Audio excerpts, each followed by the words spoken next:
Credibility किसी भी विश्वविद्यालय की कैसे तय करेंगे आप? कैरियर की जो गुडविल है वो कहाँ छुपी हुई है? एक कैरियर में अगर बहुत बड़ा इजाफा हो, बड़ापन आए, तो वो संस्थान बड़ा हो जाता है।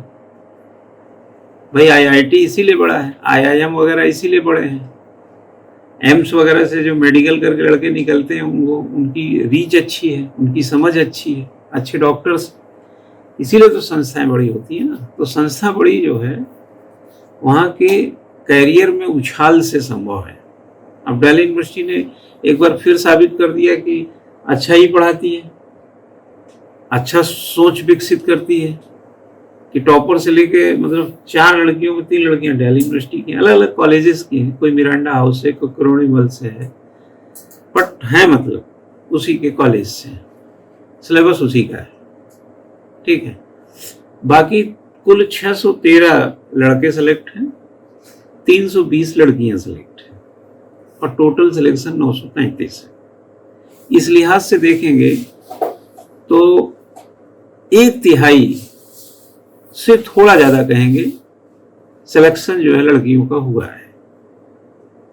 मतलब पार्लियामेंट ने दशकों से प्रयास कर रहा है कि 1/3 महिलाओं का लोकसभा में आरक्षण हो, लेकिन वो तो नहीं दे पाए। लेकिन लड़कियों ने खुद सिविल सर्विसेज में अपना 1/3 कब्जा कर लिया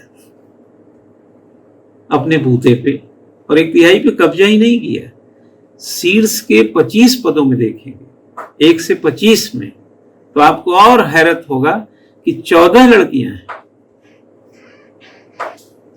1 से 25 में। 1 से 4 में तो 4 हैं ही, मतलब 25 तक 14 हैं, और टोटल सिलेक्शन 320 है। यानी आईएएस में भी उनकी काफी अच्छी खासी तादाद है।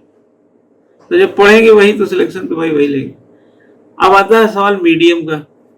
अभी आप देख रहे होंगे सोशल मीडिया पे चल रहा है कि 54 सिलेक्शन जो है हिंदी मीडियम के हुए हैं।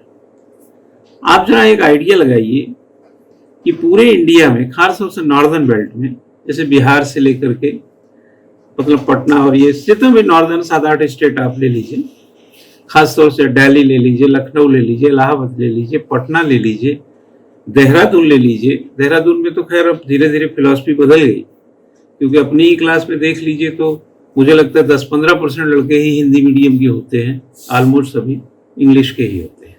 तो यहाँ की तो एक अलग फिलॉसफी है। लेकिन जो सिलेक्शन है, जो कोचिंगें ये दावा करती है कि हमारे यहाँ 15,000 स्टूडेंट हैं, 20-20 बैचेज चलते हैं, 25-25 बैच चलते हैं, अगर पूरे 54 ही सिलेक्शन है तो उनके कितने सिलेक्शन होंगे? राजस्थान भी जोड़ लीजिए, मैं और शहरों का नाम नहीं ले पा रहा हूँ, बट मतलब जो हिंदी बेल्ट है उसमें जो धाकड़ कोचिंग सेंटर्स हैं, अगर सिलेक्शन 54 है, कहाँ से डेटा है मुझे नहीं मालूम, मैं भी कहीं से देखा होगा यही सब आसपास, क्योंकि इतना हिंदी मीडियम में उछाल नहीं आया होगा। क्योंकि तुलनात्मक रिजल्ट आप देखेंगे तो बहुत व्यापक अंतर मिलेगा। हालांकि यहाँ औसतन थोड़ा बढ़त है, लेकिन ये बढ़त जो है मैं आपको बताऊं तो 2014 से मैं बेहतर नहीं मानता। 2014 में हिंदी मीडियम का सिलेक्शन 5% था। अगर 933 में 54 सिलेक्शन को देखेंगे तो ऑलमोस्ट डेटा जाके वहीं ठहरता है, 5% के हेर फेर में। तो 2014 का रिजल्ट और 2022 के रिजल्ट में बहुत खुश होने की जरूरत नहीं है, डेटा ऑलमोस्ट वही है। हमें तो 5% के सिलेक्शन 14 से अब तक तो इसको 25% में तब्दील कर देना चाहिए। अब खामियां कहाँ हैं, किसकी खामी है मुझे भी नहीं पता है, मुद्दा अलग है। 2013 में सिर्फ 25 लड़के हिंदी मीडियम के सिलेक्ट थे, 25 लड़के। और आपको अगर यह पता हो तो 2013 में ही मुख्य परीक्षा का सिलेबस बदला गया था। उस समय प्रीलिम्स में ही लड़के बहुत सारे हिंदी मीडियम के फेल हो गए थे, अंग्रेजी भी हुआ करता था, तभी तो हल्ला गुल्ला हुआ था सारा चीज। और 2014 में 5% रिजल्ट। अगर 15 की हम बात करें तो अंडर 100 में सिर्फ 2 बच्चे थे जो हिंदी मीडियम के थे। यह भी रिजल्ट इतना बुरा नहीं था। 2 लड़के कम से कम हिंदी मीडियम में, 2 बच्चों ने जगह तो बनाई थी। अगर 16 में चले जाएं तो यह और अच्छा रिजल्ट था। अंडर 53 स्टूडेंट्स थे जो हिंदी मीडियम के थे।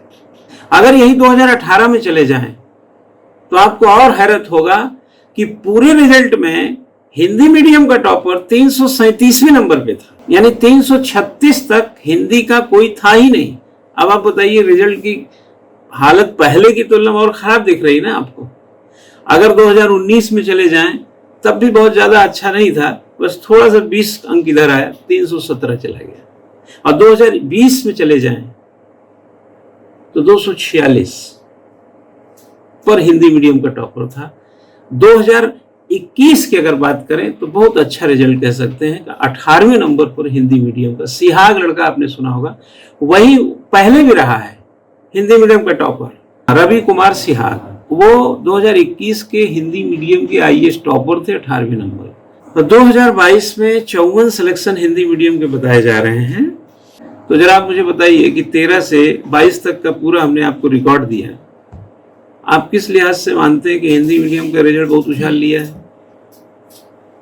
फ्लक्चुएशन है, फ्लक्चुएशन। देखो यार, वैकेंसी अगर 500-600 है और रिजल्ट 50 है तो आप कह सकते हैं कि भाई 50 रिजल्ट आए। आप परसेंटेज में जाएंगे तो उतना संतोषजनक नहीं है रिजल्ट। 933 वैकेंसी थी, अगर अगली बार वैकेंसी 1200 आ जाए और हिंदी मीडियम का रिजल्ट 75 आ जाए तो आप तो यही कहेंगे ना कि पिछली बार 54 था, इस बार 75, हिंदी मीडियम की संख्या बढ़ी। संख्या कहां बढ़ी है? 933 में 1200 वैकेंसी भी तो हुई। इस बार वैकेंसी तुलनात्मक देखेंगे पहले 2-4 सालों में तो काफी अच्छी कही जाएगी वैकेंसी, ठीक ठाक है। ये जो बच्चे 50 में 3 और फलाना ये बताए ना, आप जगह जाके देखिए 600-700 वैकेंसियां सिमटी रहती थी। मैं इस तमाम बात से कहना चाह रहा हूं कि लड़कियों का रिजल्ट हमेशा अच्छा रहा है। मुझे वो ईयर याद नहीं है जब एक बार फिर 4 लड़कियों ने टॉप किया था। पिछले बार भी आपने देखे होंगे, लड़कियों ने 3 लड़कियां आई थी पिछली बार भी, फिर ये 4 लड़कियां। ये तो इनका तो अपना जो प्रदर्शन है वो बहुत अच्छा कर ही रही हैं। लड़के भी वैसे तो नहीं कह सकते ना, 933 में 613 लड़के सेलेक्ट हैं, तो आप ये तो नहीं कह सकते ना कि लड़के घूम ही रहे हैं, पढ़ ही नहीं रहे हैं। वैसे 613 लड़के भी तो सिलेक्ट हुए हैं, घूम नहीं रहे हैं, पढ़ रहे हैं वो भी। बस ये है कि जब टॉप नहीं करते, अंडर 10 में नहीं आते, ज्यादा अंडर 4 में नहीं आ रहे हैं, अंडर 3 में नहीं आ रहे हैं, तो थोड़ा लाइमलाइटेड नहीं हो रहे हैं। लेकिन हकीकत यह है कि 320 लड़कियां हैं, 613 लड़के हैं, 933 का रिजल्ट है। तो लड़कों को ऐसे दोष नहीं दे सकते कि वो लापरवाह हैं, घूम रहे हैं, वो पढ़ लिख नहीं रहे हैं। लड़कियों का रिजल्ट कंपैरेटिवली बढ़ा है, लेकिन मेहनत दोनों कर रहे हैं। बस ये है कि लड़कियां थोड़ी अव्वल स्थानों पर, जैसे 25 में 14 आना, ये अपने आप में बड़ा रिजल्ट हो जाता है। यहाँ पर हो सकता है उनकी जगह ना बन पा रही, लेकिन कंपैरेटिवली इतना खराब काम वो भी नहीं कर रहे। हाँ, हिंदी इंग्लिश मीडियम में ये चीज है।